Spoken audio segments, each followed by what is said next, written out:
Soco. Segundo o dicionário, é um substantivo masculino que se refere a um golpe desferido com o punho fechado, geralmente utilizado em combates, brigas, esportes de luta. O termo pode ser empregado tanto no sentido literal, como uma pancada física, quanto de uma forma figurada, indicando uma situação ou ação impactante, como nos filmes e no automobilismo. E foi isso que o Alfa Romeo 155 fez, um baita soco nos rivais. Um soco rápido, preciso e que levou os adversários ao chão, fazendo-os entender que não eram invencíveis e que podiam perder. A fabricante menos importante da Itália, considerada incapaz dentro das corridas, foi a guerra dentro do território inimigo e surpreendeu as gigantes que lá dominavam. De um lado, os poderosos Mercedes, BMWs e até Opels, dominando as pistas e ditando as regras. Do outro lado, um motor V6 italiano desacreditado que fez estrago. Chegou como um zero à esquerda e se tornou um herói improvável, derrubando os titãs. Mas como tudo isso foi possível, já que tudo estava contra eles? Como essa ideia é considerada por muitos como ingênua e maluca, deu certo e venceu. Como o 155 impactou em um curto espaço de tempo e em poucas corridas se tornou um pesadelo alemão. Como saíram de figurantes a ator principal em uma categoria dominada pelos gigantes alemães. Hoje, a história do pesado soco Alfa Romeo 155. Parte 1. O cenário. Para entender a história da fabricante italiana pela DTM e o que a Alfa Romeo pretendia alcançar com a participação nesse campeonato, precisamos falar rapidamente do cenário mundial que ele estava inserido lá nos anos 1990, para entender as influências e objetivos da fábrica italiana no mundo. Era o começo de uma década de grandes transformações globais. O colapso da União Soviética em 91 marcou o fim da Guerra Fria e levou a uma reorganização política e econômica na Europa Oriental. Viu-se o surgimento e a popularização da internet, que começou a transformar o cenário dos negócios, apesar de ainda estar em seus primeiros estágios de adoção. Vodka? Yes, I love vodka. Culturalmente, também foi definido pela ascensão do grunge, com bandas como Nirvana liderando uma nova onda musical que contrastava com o pop dos anos 80.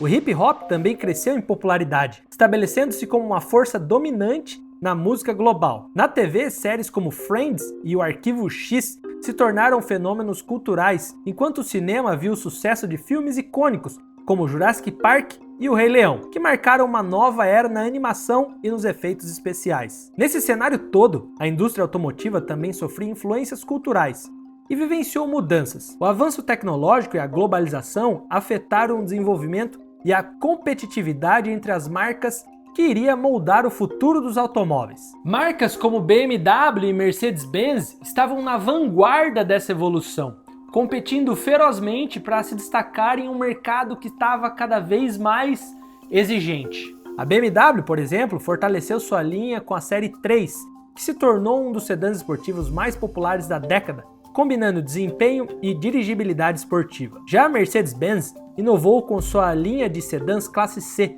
especialmente o modelo 190e, conhecido por sua robustez e refinamento, competindo diretamente com o personagem de hoje. A Opel, parte do grupo General Motors, se destacou no mercado europeu com o Vectra. A Ford inovou com o Mondeo. Já na Ásia, os japoneses como Toyota, Honda, Nissan e Mitsubishi expandiram também sua presença global, oferecendo veículos confiáveis, eficientes e bem equipados como o Toyota Camry, Honda Accord e Nissan Primera. A segurança automotiva era uma das prioridades com a popularização de sistemas de freios ABS, airbags e zonas de deformação. As fabricantes começaram a desenvolver motores mais eficientes e explorar tecnologias alternativas. A integração de tecnologias como sistemas de navegação GPS, controle de tração e outras coisas precisavam também ser testados. E nada melhor que uma categoria já consolidada que dava liberdade para tal.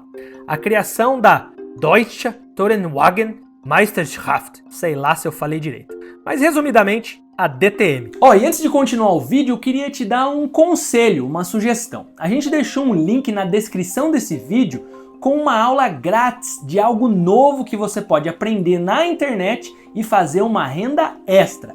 renda extra, hein? Não é tigrinho, não é aposta, não é nada dessas presepadas que esses coaches aí estão tentando vender para vocês.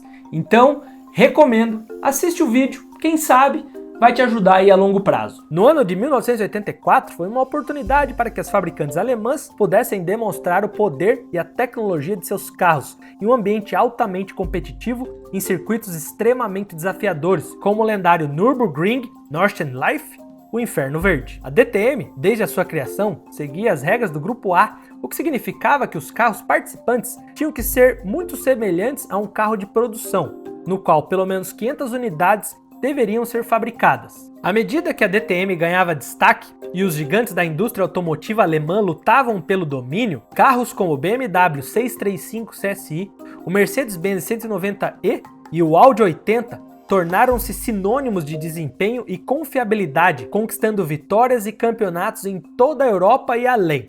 Mas à medida que a DTM crescia, novos desafiantes surgiram, e uma dessas marcas foi a italiana Alfa Romeo. A Alfa Romeo, que apesar da sua extrema tradição, não é a primeira a ser lembrada pela maioria dos entusiastas quando se fala de carros italianos. Mas não se deixe enganar, a fabricante possui uma grande história no automobilismo, principalmente na Fórmula 1, sendo a equipe de pilotos lendários como Giuseppe Nino Farina e Juan Manuel Fangio, um dos maiores pilotos de todos os tempos, além de ter participado da fundação da categoria em 1950. Além disso, são conhecidos por carros com beleza e alma ímpares, sempre buscando se posicionar em um segmento diferente do mercado em comparação a Ferrari e Lamborghini. Enquanto essas duas marcas se concentraram em carros super esportivos de altíssimo desempenho e exclusividade, a Alfa Romeo buscou equilibrar tudo isso, além de acessibilidade e praticidade, e por isso uma aura menos mística que as outras. Pois bem, a Alfa Romeo então, com todo esse histórico, decidiu que era hora de ir ao ringue e confrontar rivais alemãs em seu próprio campeonato numa espécie de Davi versus Golias do mundo das corridas. A princípio você pode pensar, isso é loucura.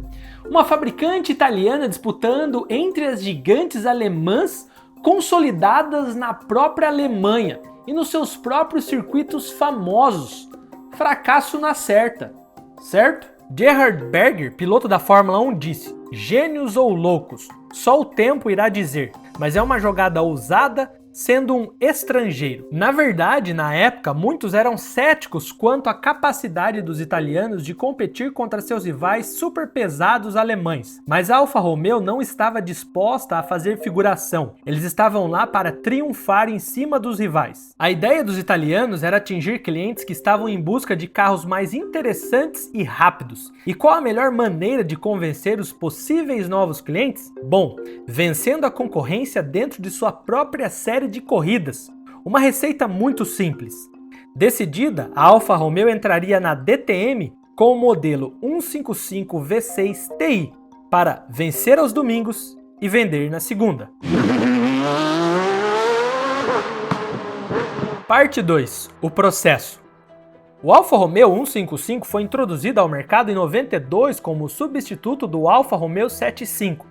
Desenvolvido durante uma época de transição, o 155 foi um modelo crucial para a marca, marcando a mudança para uma arquitetura de tração dianteira, em contraste com a tração traseira tradicional de modelos anteriores. O objetivo era modernizar a linha de produtos e aumentar a competitividade no segmento de sedãs médios. O desenvolvimento começou no final dos anos 80 e o carro foi construído sobre a plataforma Tipo 2, compartilhado com outros modelos do grupo Fiat, como o Fiat Tempra e o Lancia Dedra. No entanto, a Alfa Romeo fez várias modificações para garantir que o 155 tivesse uma personalidade distinta e um desempenho superior. O design do 155 foi caracterizado por linhas limpas e aerodinâmicas, com uma frente angular que incluía faróis estreitos e uma grade distintiva. O design foi assinado por Ercole Spada, conhecido por seu trabalho em modelos icônicos como o Alfa Romeo Giulietta SZ e Aston Martin DB4 GT Zagato. O coeficiente de arrasto era impressionante para a época, ajudando na eficiência de combustível e desempenho. Sua estrutura mais rígida e reforçada para melhorar a segurança e a dirigibilidade A suspensão foi ajustada para proporcionar um equilíbrio entre conforto e comportamento esportivo, com suspensão independente na frente e uma configuração multilink na traseira. O carro oferecia uma variante de opções de motorização, que iam desde motores a gasolina de 1.6 litros até 2.5 litros V6, bem como motores a diesel. Os motores mais populares incluíam o Twin Spark de 1.8 e 2.0 litros, que apresentavam velas de ignição duplas para melhor eficiência de combustão e desempenho. O 155 incorporou várias inovações tecnológicas, como sistemas avançados de gerenciamento de motor e, em alguns modelos, o ABS. O interior era espaçoso e bem equipado para a época, com materiais de alta qualidade e atenção aos detalhes, reforçando a reputação da Alfa Romeo por combinar estilo com funcionalidade. Projetado para competir no segmento de sedãs médios, enfrentando concorrentes como o BMW Série 3, o Audi 80 e o Mercedes-Benz 190e. A Alfa Romeo posicionou o 155 como uma alternativa mais acessível, contudo, ainda assim emocionante, oferecendo uma experiência de condução esportiva e o charme italiano. Alfa 155, dem Mythos verpflichtet. A campanha de marketing da Alfa Romeo destacou a herança esportiva e a engenharia avançada. O slogan Cuore Sportivo foi amplamente utilizado para transmitir a emoção e a paixão associadas à marca, promovendo-o como um carro com forte identidade italiana, apelando tanto ao orgulho nacional quanto aos entusiastas de carros em todo o mundo. Ele foi bem recebido pelo mercado, sendo elogiado por seu design distinto, sua dirigibilidade e a variedade de opções de motorização. Embora enfrentasse concorrência acirrada, o 155 ajudou a revitalizar a linha de produtos da Alfa Romeo e estabeleceu uma base sólida para futuras inovações. A decisão de entrar no DTM com uma versão altamente modificada do 155 foi uma extensão natural da estratégia de marketing e desenvolvimento da própria Alfa Romeo. O sucesso nas pistas ajudaria a reforçar ainda mais a imagem esportiva do modelo. O motor foi feito em parceria com a Abarth, divisão de esportivos da Fiat. O carro era equipado com um motor V6 aspirado de 2.5 litros e 24 válvulas, capaz de fazer o 155 V6 TI produzir 420 cavalos de potência e girar a incríveis 12.000 RPMs, fazendo com que tivesse um ronco inesquecível e marcante.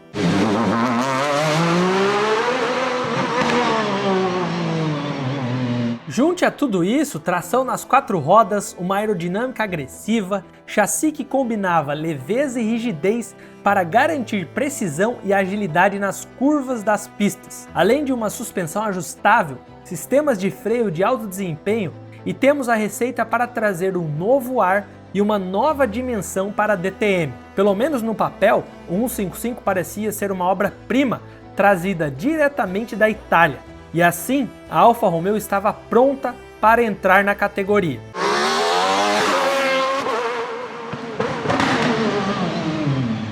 Parte 3. O resultado.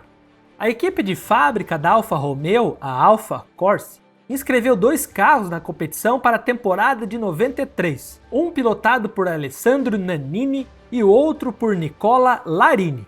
Algumas outras equipes privadas também inscreveram o 155 na competição. Logo na primeira corrida em Zolder, famoso circuito belga, a Alfa Romeo conseguiu excelentes resultados. Debaixo de chuva, Nicola Larini cruzou a linha de chegada em primeiro e Christian Daner, piloto de uma das equipes privadas que tinham inscrito o 155, ficou em segundo. Nessas condições, a tração nas 4 rodas fez total diferença para a fabricante italiana. A Mercedes-Benz, além da Alfa Romeo, era a única equipe de fábrica competindo naquele ano desde o início da temporada. E após o início dominante da Alfa em Zolder, era óbvio que eles teriam de arrumar a casa para conseguirem vencer os italianos. E bem, na segunda corrida, no circuito reduzido de Hockenheim, a Mercedes venceu com o alemão Bernd Schneider, pilotando o 190e. E assim, se desenhava uma batalha intensa entre as duas, com ambas equipes revezando vitórias entre si. Mesmo com essa disputa, a Alfa Romeo conseguiu encaixar uma série de vitórias nas 2 rodadas duplas, realizadas nos circuitos de Nürburgring e Nürburgring. De forma extraordinária, a Alfa Romeo chegou chegando e foi campeã junto de Nicola Larini, que sagrou-se vitorioso, tendo 57 pontos de folga para o segundo colocado, o alemão Roland Asch, que pilotava pela Mercedes. Nicola Larini e a Alfa também levaram para casa alguns recordes daquela temporada, o maior número de vitórias em uma única temporada, sendo 10 ao todo, piloto que mais vezes esteve no pódio, 13 vezes, mais pole positions, sendo 3 vezes, e também o maior número de voltas rápidas nas corridas, com 11. Foi um ano espetacular para a Alfa Romeo. Logo em seu ano de estreia, ser campeã de pilotos e ter vários recordes é uma coisa impressionante. Após um ano avassalador em 93, era hora de iniciar a segunda temporada na DTM. Em 94, a Alfa Romeo teria mais um rival, a Opel, que entraria na disputa com um belíssimo Opel Calibra V6, que também tinha tração nas 4 rodas, além de Mercedes, que estava mais esperta. Apesar do Alfa 155 ser um carro melhor que seu antecessor e trazer melhorias em comparação ao carro campeão de 93, principalmente nas áreas de suspensão e freios, essas mudanças não foram boas o suficiente para parar o salto gigantesco que a Mercedes deu entre as temporadas. A Alfa Romeo até conseguiu arrancar algumas vitórias ao longo da temporada daquele ano, mas não tinha jeito, o Mercedes-Benz realmente estava muito superior. E isso foi comprovado ao final daquele ano, quando Nicola Larini, campeão de 93, conseguiu fazer o V6 TI 155 terminar o campeonato em um modesto terceiro lugar na tabela, ficando 72 pontos atrás da Mercedes 190E do piloto alemão Klaus Ludwig. 1993, glórias. 1994, um choque de realidade e derrotas. Será que 1993 foi um ano de exceção e a real performance do Alfa Romeo era o que foi apresentado em 94? Bom, a resposta é sim e não. Para a temporada de 95, a Alfa Romeo retornaria à DTM com os seus 155. E bem, logo na primeira corrida do ano, percebemos a queda nítida em comparação a 93 e 94, onde a fabricante italiana tinha conseguido vencer a primeira corrida do ano. Na rodada dupla de estreia em Hockenheim, o 155 conseguiu alcançar apenas um modesto 6º lugar com o italiano Giancarlo Fisichella. Voltando à DTM, após esse primeiro resultado, a Alfa Romeo dava pintas de que não estaria mais na briga por um título na categoria ao longo do ano de 95. O 155 sofreu bastante e passou a temporada toda atrás de Mercedes e Opel. Apenas 2 vitórias conquistadas no ano e um amargo 6º lugar no campeonato com Nicola Larini. No fim de 95, a DTM veio a ser rebatizada para ITC, International Touring Cars. Com essa mudança, as corridas iriam passar a ser realizadas na Alemanha, França, Finlândia e na própria Itália. No ano de 1996, o que já estava ruim para a Alfa Romeo piorou de vez. Ao invés de Nicola Larini ser o homem da Alfa Romeo, quem carregou a equipe foi o seu compatriota Alessandro Nannini, que foi responsável por conseguir alcançar um incrível 3º lugar no campeonato, enquanto Larini caiu muito e ficou com apenas o 11º lugar na classificação geral. Além disso, com essa internacionalização da antiga DTM, agora ITC, as regras ficaram mais permissivas e livres. Com isso, os custos para competir ficaram muito mais altos, tornando praticamente inviável para muitas equipes. No fim de 96, tanto a Opel, campeã na temporada com o Calibra V6, quanto a Alfa deixaram de competir na ITC. E como elas eram 2 das 3 equipes de fábrica competindo, o campeonato foi encerrado por ali mesmo, ressurgindo apenas nos anos 2000. O soco dado pelo 155 V6 no rink pôde não ter nocauteado, mas levou os rivais ao chão por alguns segundos. No caso, a temporada de 93, conseguindo alcançar um sucesso imediato, porém, o principal rival levantou rápido e venceria ao longo prazo. A temporada de 93 definitivamente foi um ponto marcante na história do 155, fazendo com que ele conquistasse o campeonato daquele ano com méritos, assustando a Mercedes e interrompendo o que poderia ser uma hegemonia das flechas na categoria, pois até então ela estava sem adversários. O 155 V6 TI prometeu e cumpriu, conseguiu vencer os alemães em seu próprio território. O Alfa 155 foi um carro apreciado, fato, e que certamente é querido pelos fãs do automobilismo em geral, sendo um ícone lá dos anos 90, ditando o futuro Sem dúvidas. E atualmente a Alfa Romeo continua a ser uma marca icônica no mundo automotivo, mantendo a herança.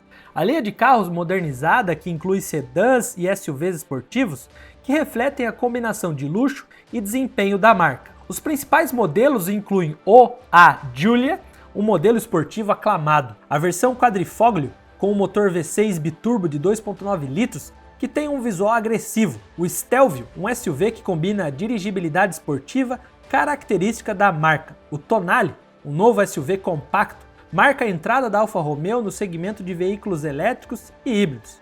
Tá, eu sei que aqui você torceu um pouco o nariz. Refletindo a tendência global para a sustentabilidade. Já a presença da Alfa Romeo vem se tornando menos significativa no automobilismo, infelizmente, se envolvendo apenas através de colaborações técnicas, fornecimento de tecnologias em algumas categorias, além de presença em eventos históricos como o Festival Goodwood e Mille Miglia, celebrando seus tempos de outrora, onde enfrentava rivais nas pistas de corrida da DTM, categoria essa que teve gigantes e duelos eletrizantes, principalmente entre as alemãs, uma categoria esquecida por muitos, mas gerou batalhas entre BMW versus Mercedes, por exemplo, onde uma humilhou a outra. Você quer saber mais como isso aconteceu? Se liga nesse vídeo que já começou na sua tela. Se ajeita aí que eu te vejo já. Ah, curtiu o vídeo? Vira membro aí, dá essa moral.